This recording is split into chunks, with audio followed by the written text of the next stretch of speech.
with the amazing Joanne Lara. She has been going all over the world, speaking about the importance of getting our kids moving and getting them jobs. You are going to be doing a bunch more. First of all, let's talk about the fact that you got a book that's coming out. And I want to do the same thing with the book. You know, Autism Movement Therapy has a book, Autism Movement Therapy Method, right? And Waking Up the Brain. That is, of course, the basis of Autism Movement Therapy, and it's the method book, and that's what we use when we trampoline all over the world. Yeah. That's the same thing that we have in mind for I co-authored that book with my partner, my director of Autism Works Now, and my partner, Susan Osborne. And it's called Teaching Pre-Employment Skills 14 to 17-year-olds, the Autism Works Now method. We want to do the very same thing. We want to take a workshop around, just like we did with AMT, AWN, and take it global. Because we need to talk about jobs globally. And people need to realize that we need to start talking about it. Everybody talks about the cliff. That is not the moment to talk about it unless it's the first moment that you've thought of it. Yeah. But as early as possible, that we need to start looking at things 14 and earlier. Well, when you're 5. Right. Just like we do with neurotypical kids. When you grow up and you work here, or what do you want to be when you grow up? We need to be having all of those things, those conversations happening with our kids with autism. Regardless of their skill level. That's right. Everyone. Well, here's an across example. The board. You're at a party or a celebration, and someone says, "Oh, what about Tammy? What is she gonna? Oh my gosh, she's gonna be an attorney. She's gonna go to Harvard. She's so smart. Oh, and what about your other little guy?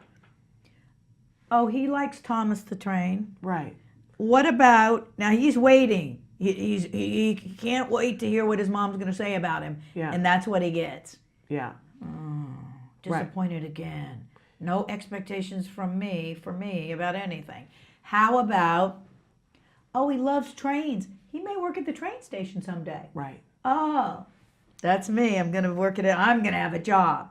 This is what we have to turn around, and this needs a 180. And I want people to hear this from you, because I said at the start of the show when we started with you that you have a credential in moderate to severe and have worked with the severest of the severe. And a master's in moderate to severe multiple disabilities. And people need to hear this from you, because I know I've got viewers who are watching, they're like, well, that's not my kid. My kid may never have a job. And we need to start changing that idea. It is not tied to your child's skill level. We need to assume that everyone is going to have some sort of a job and then put paid to that, regardless of the skill level. And the way to do that, the way that Temple Grandin and I both believe to do that, is to bring back vocational centers across the country in middle and high school. Now, they went away, and they went away for a reason. They went away because No Child Left Behind during the Bush administration, the first thing he did when he got into office in 2000 was put into place No Child Left Behind. No Child Left Behind said skilled and qualified educators. Yeah. What happened was all these individuals who were teaching woodworking and metalworking and car detailing and all the vocational skill set that we grew up with and many of our viewers grew up with as a vocational training skill set. In fact, just as a sidebar, vocational centers came into place in 1917 in this country. They were put into place right after the Industrial Revolution. Why? Because the government was afraid we were going to lose everyone. Everyone was going to college route, university route. Right. They were like, well, wait a minute, what about the blue-collar workers? Right. We're going to lose that. Who's going to fix the mechanics? Yeah. Who's going to take care of the boiler? Everything. Yeah. We're going to lose that whole population of people that supply that skill set. It's necessary. Vocational centers all over the country. Right. That's what they were about. Interesting. So in 2000, when Bush said highly skilled and qualified educators, guess what? Those teachers didn't qualify. Right. They knew how to do it because they were artisans. Right. They were skilled at what they taught. But they couldn't meet the mark on the Bush administration for No Child Left Behind. Right. So what happened was, as they aged out and tenured out, they didn't replace them. Right. They couldn't, because No Child Left Behind said, got to have a degree and a credential. And I'm sure too that budgets were being cut, and those maintaining the machines and having the equipment, that there was a cost to it, and they, and decided not to, and it went into computers and whatever. But here we are. But here we are with asking people to give our individuals and our youth jobs, and they can't do anything. And I'm being very honest with you. They can't do anything. Right. Well, so, we haven't given them the skills. Like the skill fairy didn't come in and bonk them in the middle of the night and go, yeah, you'll know how to run a buzzsaw. Exactly.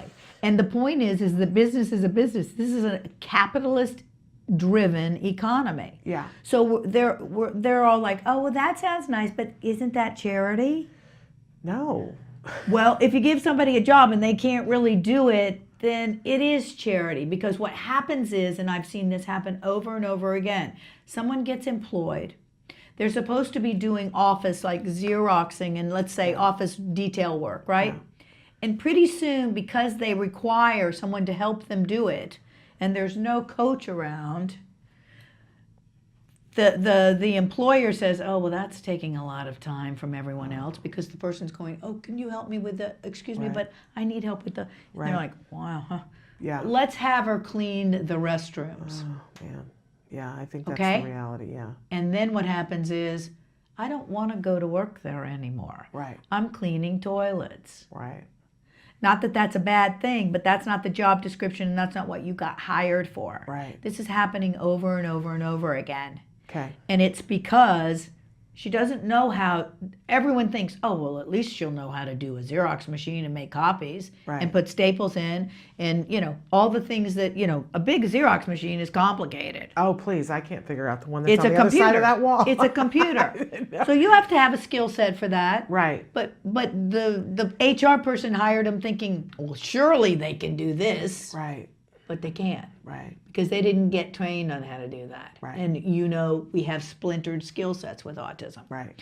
And so once someone trains us and we know, I bet we can outdo anybody in that, anybody in this whole 18th floor. Right there on that Xerox machine. I would guess so too. But they have to be trained. Yes. So going back to the point, you have to be trained to do the job. We're not training the kids, and we're not giving them a skill set. But for people watching, that starts with, you've got the book. When is the book coming out? Book comes out in September. Okay. It's Jessica Kingsley Publishers. Okay, and we'll make sure that we cover it again. We got to have you back in the week that it comes out. Almost 100 pages of templates to be used and replicated by educators and organizers all over the world. But I want to start with parents getting it, and then you take it to the school and have the conversation with them that way. Can we offer this once a week? Yes. It's a once-a-week program. But not only that, you're going to be going around the country and around the world and giving these workshops. So you take the book, you go to the school, and you say, can we have one of these workshops happen here? Can we implement it so that we can teach the educators how to give this workshop, this every once a week, 50, how many weeks, there's 52 weeks in a year, but how many, schools don't go all 52, 38 weeks, once a week for 38 weeks, can we implement this 8-month curriculum-driven assessment method of how to teach kids to have a job and get a job and keep a job and then do a job. What to expect when I get a job, let's put it that way. Really wonderful. So I really want to encourage you. The thing is a lot of times as parents we go, well, I don't, my school doesn't have it, right? But when a school has it, it's because one parent, power of one, we talk about that all the time, one parent went, you know what, my school doesn't have that yet. And you begin to massage it. That's right. And then usually you get somebody else to help massage it, and then when there's 3 of you, suddenly the school pays attention. That's right. So take it upon yourself if you're hearing this and going, oh my gosh, I got to do something, I got to. So this is a map to do that. But also Joanne is slated to do a bunch of speaking engagements in the next 6 months with Temple Grandin on these subjects. So talk to us a little bit about that. Well, I'm thrilled because, Temple's been a leader in this area. She's always the leader. She's always ahead. She is the barometer for where we are in the society with autism. Yeah. And, a couple of years ago, she endorsed my autism movement therapy program and a lot of other art programs because her bandwagon was art. And she talked about how important art was for her. Yes. That's where she got her social skills. Art saved my life. Yes. Is what she says in my documentary. There you go. Art saved my life, Generation A. And so we climbed that mountain together. Yeah. And then we realized there was such a need for jobs because we had so many individuals. 50,000 individuals with autism are graduating each year. Yeah. And 80% unemployed. Yeah. And we're not, you talked about falling off the cliff. Yeah. There's another term we're using now, and it's called school to couch. And that is, that hurts my heart. Yeah. Because we're looking at 60 years of nothing when an individual transitions. So Temple started to talk about employment, and I quickly got on that bandwagon because I knew so many individuals and kids that were in my class. Yeah. They were 3rd, 4th, and 5th graders who were now 22. And I was like, Avonlea, where are you working? Oh, well, I had a little internship downtown. Was it paid? No. Did you show them all your great drawings about how wonderful of an artist you are and all the clothing designs that you do? Yes, but I was putting clothes in boxes. Yeah. No. Mm-mm. Yeah. No. Wait a minute. No, this is so wrong. Yeah. This is not right. 22, and a wonderful artist. Yeah. And a great clothing designer. You'd think that somebody would have taken her by the hand to the designer and said, check out some of these designs. This gal is fabulous. Yeah. You see, this is the piece that's missing. Yeah. And so, so I did the Temple Grandin and Friends, Autism Works Now. Yes. That's 2 years ago, this month, May.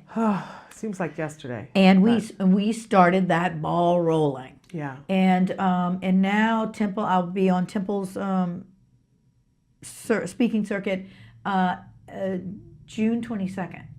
Albany, New York. Yeah. And I think that's just the beginning of a first of a series. Yes. And we're speaking specifically to autism, transitioning process, the ITP, and employment. All for right. parents, All educators, everybody. Now, I promised that we were going to talk about the ITP, so we're going to take a short break. We have to. And we've got a great picture of you there with Temple and a bunch of folks from... wearing the shirt from the Temple Grandin and Friends. Which I got to say, too, the shirt was done by the folks at Miller Career and Transition Center. They made those shirts for the event. And actually, I had a lot of them at that conference. It was in February when Temple was here at the Hilton. Near the airport, and I said, "Oh, Temple, do you have this shirt?" I had sent her one, but she said, "Yeah, I want to wear it." I had people on Facebook going, "How did you get Temple to wear that shirt?" Because she always wants to be in her cowgirl shirts. Put it right on there. You go. Put it right on and wanted to take a picture with everyone. Isn't that great? She's she loves you. Look, here's the thing: you're the real deal. And people know that when they meet you, that you're the real deal. And that's why Temple responds to you the way she does, is that you're the real deal. And we have the Larry King event where we're honoring him. Yes, say that, and then we're going to take a break, and then we're going to talk about the ITP. What's the Larry King event? Larry King Autism Movement Therapy is honoring Larry King with a humanitarian award. He's been very good to Autism Works Now and Autism Movement Therapy. And it's it's November 11th here in Los Angeles at the Montage. And Temple Grandin is our special guest of honor.